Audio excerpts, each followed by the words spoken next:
لي شعري قدامي، نقعد نقرا في كلامي، نفهم منه المعاني، استرجع منه أيامي.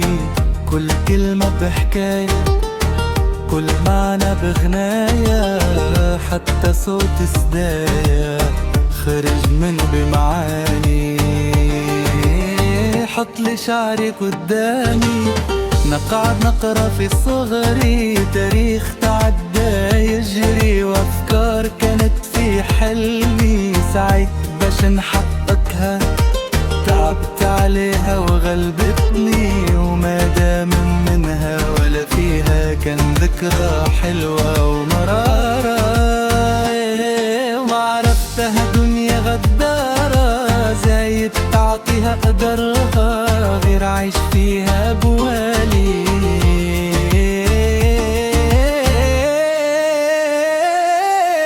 حط لي شعري قدامي، الذاكرة بحبي وعطتني ليوم بتوالي، كانت اللغة صلصالي نشكل فيها بمعاني، وتوازد تشكيلي شكلي حتى لساني. حط لي شعري